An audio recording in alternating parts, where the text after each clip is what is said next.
അല്ല, സമയം എത്ര ആയിട്ട് എംഡിക്കുള്ള ചായ കൊണ്ടു കൊടുത്തില്ലേ? മുഖത്ത് കണ്ണില്ലേ? ചായ ഒഴിച്ചോണ്ടിരിക്കുകയല്ലേ? രാവിലെ തന്നെ ഒരു സ്റ്റൂപ്പിട്ടും ഗെറ്റൗട്ടും കിട്ടി. ഓ, അത് തനിക്ക് നിത്യവും കിട്ടുന്നതല്ലേ? അതെ, ഇത് കൊണ്ടുപോയി എംഡിയുടെ റൂമിൽ കൊടുത്തില്ലെങ്കിൽ വേറെയും ചില ചെറിയ തേക്കേണ്ടി വരും. എന്ത് ജന്മവടാ! അയ്യോ, എംഡിയുടെ ചായ എടുത്ത് കുടിക്കുന്നേ. എന്താ എംഡിക്ക് മാത്രമേ ചായ കുടിക്കാവോ? ഒരു തൊഴിലാളി ചായ കുടിച്ചാൽ എന്താ തൊണ്ടേ കൂടെ ഇറങ്ങുകയല്ലേ? ബോസിന് കിട്ടിയാൽ ആസിഡും കുടിക്കുന്ന വർഗമല്ലേ, പറഞ്ഞിട്ട് കാര്യമില്ല. എന്നെ സ്റ്റുപ്പിഡെന്ന് വിളിച്ചതല്ലേ? ഞാൻ കുടിച്ച കപ്പി തന്നെ അയാൾ കുടിച്ചാ മതി. ആഹാ, എന്നെ ബ്ലഡി ഫുള്ളെന്ന് വിളിച്ചതല്ലേ? എന്റെ വിരല് മുക്കിയ ചായ അയാൾ കുടിച്ചാ മതി. പൊള്ളുന്നെങ്കിൽ പൊള്ളട്ടെ, കുഴപ്പമില്ല. മുതലാളിയാണെന്ന് കരുതി ഒരു തൊഴിലാളിയോട് മര്യാദ കടായിട്ട് പെരുമാറുന്നത്. ഒരു തൊഴിലാളിയെ മർദ്ദിച്ചാൽ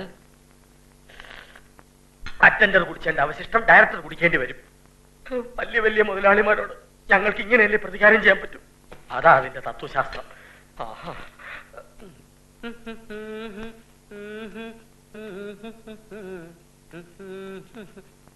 വാതിലി മുട്ടില്ല എന്ന് പരാതി വേണ്ട.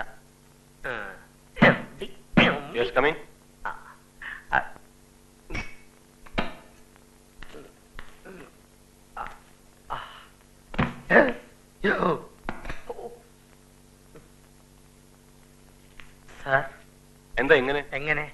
ഫയലിന്റെ പുറത്താണോ ചായ കൊണ്ടുവരുന്നത്? ഫയല്, ചായ, ട്രേ. സാധനം 3 എണ്ണമില്ലേ? കൈ 2 എണ്ണമല്ലേ ഉള്ളൂ, അതുകൊണ്ട് ട്രേ ഒഴിവാക്കി. Don't repeat this. Thank you sir. ഓടോ.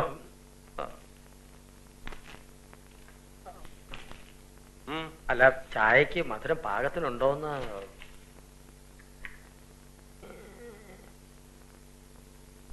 ഈ ടൈപ്പ് ചായ ഇനിയും വേണോ സാർ? ഓടോ. വേണ്ടെങ്കിൽ വേണ്ട.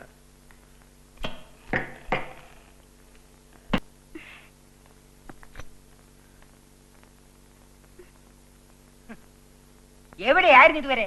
ഇത്തിരി ചൂടുവെള്ളത്തിന് വേണ്ടി എത്ര നേരമായി അന്വേഷിക്കണു? ചൂടുവെള്ളല്ലേ ഫ്ലാസ്കിലിരിക്കണത്? ഇത്തിരി അങ്ങെടുത്ത് കുടിച്ചാലെന്താ? ദേ, കഴിക്കാനുള്ള ഗുളിക ഇവിടെ ഇരിപ്പുണ്ട്. പിന്നെ ആരും അറിയാതെ കഴിക്കുന്ന ലഡു ഇതിനകത്തുണ്ട്. പിന്നെ എന്താ വേണ്ടത്? മനുഷ്യനൊന്നും അങ്ങോട്ടും ഇങ്ങോട്ടും തിരിയാൻ പാടില്ല എന്ന് വെച്ചാ വലിയ കഷ്ടം തന്നെയാ. എനിക്ക് ഡൽഹിയിലേക്ക് ഒരു STD വിളിക്കണം. എന്തിനാ? അച്ഛനെ അമ്മയും വരുത്താനോ? ഇല്ല, വരില്ല. സ്വന്തം മോളെ പോലും കാണാൻ വരുന്നില്ല. പിന്നില്ലേ മുത്തച്ഛന്? ബിസിനസ് വലിയ തിരക്കാത്രേ. ഇങ്ങനെയുണ്ടോ ഒരു തിരക്ക്? കുട്ടിക്ക് ഇതെന്താ പറ്റിയേ? ഏതോ ബാധ കയറിയ ലക്ഷണമുണ്ട്.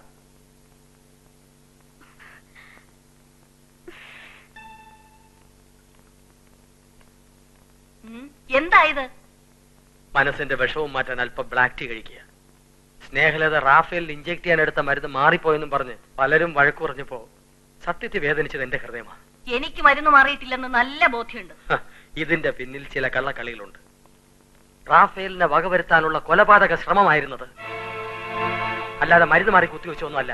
ആവശ്യമില്ലാത്ത കാര്യങ്ങൾ വിളിച്ചു പറഞ്ഞുള്ള ജോലി കളയല്ലേ? ആര് പറഞ്ഞ ആവശ്യമില്ലാത്താണെന്ന്?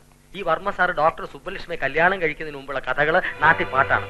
അതിന്റെ പാരഡി ഗാനങ്ങൾ വരെ മണി ഇറക്കിയിട്ടുണ്ട്. എന്റെ കുടുംബം പട്ടിണിയാക്കരുത്, എന്നെ അങ്ങ് വിട്ടേരെ.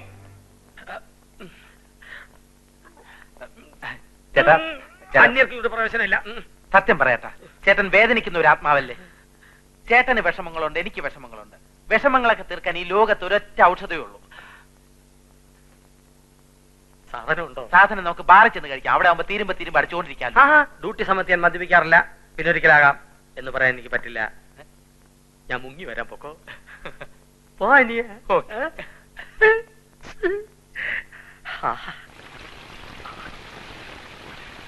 അയമുട്ടി നല്ലവന.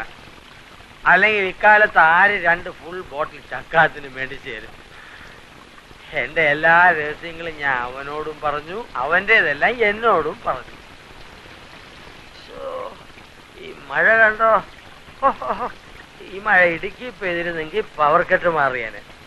അതെങ്ങനെ മനുഷ്യര് നെറിയേട് കാണിക്കല്ലേ? അപ്പൊ പിന്നെ പ്രകൃതി നെറിയേട് കാണിക്കാണ്ടിരിക്കുവോ? ജൂണിൽ പെയ്യേണ്ട മഴ ജൂലൈ പെയ്യും. ഒന്നും ശരിയല്ല. മൊത്തത്തിൽ ഒരു പൊളിച്ചുപണി അത്യാവശ്യമാണ് ഇവിടെ. എംഡിയോട് പറഞ്ഞാൽ പൊളിച്ചെടുക്കാനുള്ള എല്ലാ ഒത്താശകളും അദ്ദേഹം തന്നെ ചെയ്തു തരും. തന്റെ കാര്യങ്ങളൊക്കെ അറിഞ്ഞിട്ട് പുള്ളിക്കാരൻ ഭയങ്കര ഹാപ്പി ആയിട്ടിരിക്കുക. വാർഡിൽ എത്തിച്ചാ ട്രിപ്പ് കൊടുത്തു വിടാം.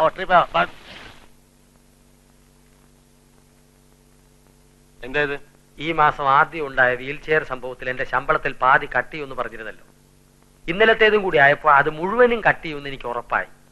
ഇനി ഞാനിവിടെ ജോലി ചെയ്തുകൊണ്ട് നിങ്ങൾക്കല്ലാതെ എനിക്ക് യാതൊരു പ്രയോജനവും ഇല്ലെന്നും മനസ്സിലായി. ഇതെന്റെ രാജിക്കത്താണ്, സ്വീകരിച്ചാലും. അത്രയേ ഉള്ളൂ. നിക്ക, ഇന്നലെ താൻ എന്തൊക്കെ ചെയ്തെന്ന് വല്ല ഓർമ്മയുണ്ടോ? സ്വപ്പം മുമ്പാ കെട്ടുവിട്ടത്. മറ്റുള്ളവർ പറഞ്ഞറിഞ്ഞു. ആംബുലൻസിന്റെ ചില്ല് മൊത്തത്തിൽ തകർത്തു. മോർച്ചറി കയറി 2 ശവശരീരങ്ങളെ തെറി വിളിച്ചു. പിന്തിരിപ്പിക്കാമെന്ന വാച്ച്മാന്റെ കർണത്തടിച്ചു. അയാളുടെ ഒരു പല്ല് പോയി. ഓക്സിജൻ സിലിണ്ടർ ആണെന്ന് കരുതി സ്നേഹലതയെ പൊക്കിയെടുത്ത് 104 ഹാജിയാരുടെ മുറി വെച്ചു കൊടുത്തു. പച്ചവെള്ളമാണെന്ന് കരുതി 304 ആസ്മ പേഷ്യന്റിന്റെ വായിലെ സ്പിരിറ്റ് ഒഴിച്ചു കൊടുത്തു. അയാൾ വലിച്ചു കിടക്കുകയാണ്. മതി മതി മതി, ഇനിയുണ്ട് സാർ. ഒന്നും കേൾക്കണ്ട. ഡ്യൂട്ടി സമയത്ത് മദ്യപിച്ച് ലക്ക് കെട്ടാൽ എന്തൊക്കെ സംഭവിക്കുന്നു ഇപ്പൊ മനസ്സിലായല്ലോ. നാളെ മുതൽ തന്നെ പ്രൊമോഷനോടെ ഫാർമസിയിലേക്ക് മാറ്റാൻ തീരുമാനിച്ചിരിക്കുകയാണ്. മുതലാളി, നാശനഷ്ടങ്ങൾ ഉണ്ടാവാതെ സൂക്ഷിക്കാൻ വേണ്ടിയാ ശമ്പളത്തിൽ നിന്ന് പണം കട്ടിയെന്നൊക്കെ പറഞ്ഞത്. മനസ്സിലായോ? മാസശമ്പളം 1 പൈസ പോലും കുറയാതെ ഗോപാലിനെ തരാൻ ഞാൻ പറഞ്ഞിട്ടുണ്ട്. അങ്ങ് ഇത്രയും വലിയൊരു മനസ്സിന്റെ ഉടമയാണെന്ന് ഞാൻ അറിഞ്ഞിരുന്നില്ല.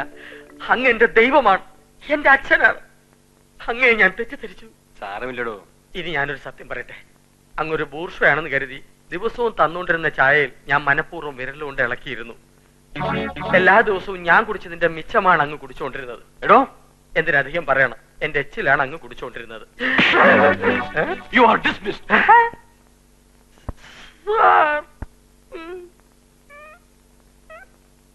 നടുവെട്ട് വാദം, ഉളുക്ക് ഒടിവ് ചതം, വെറുംപിത്തം, വാട്ടപ്പിത്തം, മഞ്ഞപ്പിത്തം, കുഷ്ഠം, മന്ത്, മഹോദരം, പുഴുക്കടി, വളങ്കടി, പനി, എലിപ്പനി, ഡെങ്കിപ്പനി, ചൊറി, ചിരങ്ങ്, പരു, മുണ്ടിനീര്, ആണി മുതൽ എയ്ഡ്സ് വരെയുള്ള മാരകമായ രോഗങ്ങൾക്ക് ഫലപ്രദമായ സിദ്ധൌഷധം ഗോപാൽജീസ് അഷ്ടവർഗാദി ഗുൽഗുലു ടോണിക്. ഗോപാൽജീസ് അഷ്ടവർഗാദി ഗുൽഗുലു ടോണിക്. സാധാരണക്കാരനായ ഒരു മനുഷ്യന് പനി വന്നാൽ ഇതുപോലുള്ള ആശുപത്രിയിൽ കയറി ചികിത്സ തുടങ്ങിയാൽ അവന്റെ പനി മലമ്പൈറ്റിസ് ആണെന്നും മലമ്പനിയാണെന്നും പറഞ്ഞ് 100 കണക്കിന് ടെസ്റ്റുകൾ നടത്തിയ 12,000 രൂപയും 10 സെന്റ് സ്ഥലവും നഷ്ടമാകുന്നു. അവൻ കഷ്ടത്തിലാകുന്നു.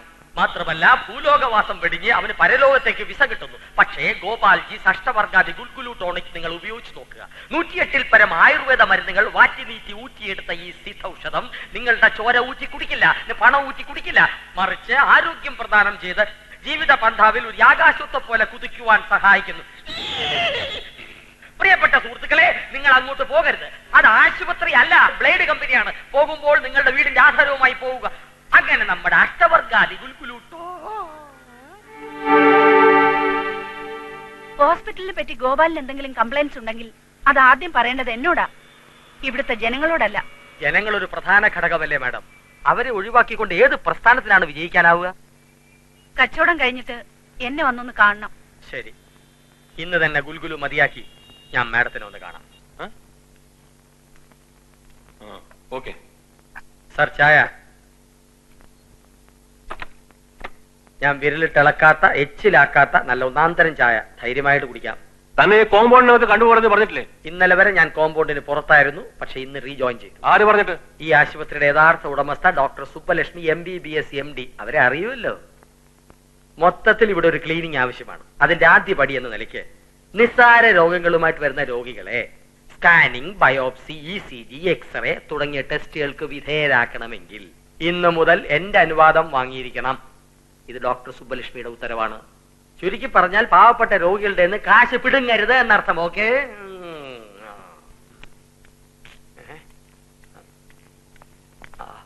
ആഹാ, സ്റ്റേറ്റ് അവാർഡ് കിട്ടിയതിന്റെ ചെലവാണല്ലേ? ഇന്നത്തെ പത്രത്തിൽ ഫോട്ടോസ് ആയതുകൊണ്ട് കണ്ടില്ലേ? മികച്ച ഗായകൻ റാഫേൽ. താഴത്തെ കോളത്തിൽ ഒരു സ്പെഷ്യൽ പാരയുണ്ട്. പാരയോ? വാർത്താ പാര. നോക്കിയേ. തൊണ്ടയ്ക്ക് കടുത്ത അസുഖവുമായി ആശുപത്രിയിൽ കഴിയുന്ന റാഫേൽ തുടർന്ന് പാടുമോ എന്ന കാര്യത്തിൽ സംശയമുണ്ട്. സായന പത്രത്തില് ഒരു ഗായകന്റെ അന്ത്യം എന്ന തലക്കെട്ട് തന്നെ. അസുഖത്തോടെ റാഫേലിന്റെ പഴയ ശബ്ദം നഷ്ടപ്പെട്ടു എന്നാണ് പലരും എഴുതിയിരിക്കുന്നത്. അതായത് വേദനിക്കുന്ന ആത്മാവിന്റെ കണ്ടനാളത്തിൽ ഒരു മതി മതി മതി. ഈ പത്രങ്ങളിൽ പല വാർത്തകളും വരും. ഇന്നലെ ഉണ്ടായിരുന്നു, വിവരം കെട്ട അറ്റൻഡർ രോഗിയുടെ അടിയേറ്റ് മരിച്ചു. അയ്യോ, ഡ്യൂട്ടി കഴിഞ്ഞില്ലേ? എന്നാ പൊക്കോ. ലഡ്ഡു.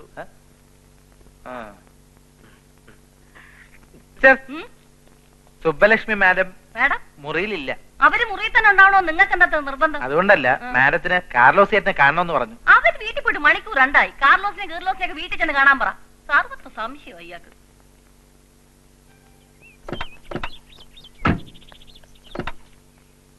എന്താ ഇവിടെ നിർത്തിയത്? കാർലോസ് ചേട്ടനെ കണ്ട് അനുഗ്രഹം വാങ്ങണമെന്ന് പറഞ്ഞില്ല. അതിനു മുമ്പ് എല്ലാവരും ചേർന്ന് എനിക്ക് വേണ്ടി ഒരു കട ഉദ്ഘാടനം ചെയ്തു തരണം. ഇതാണ് കട.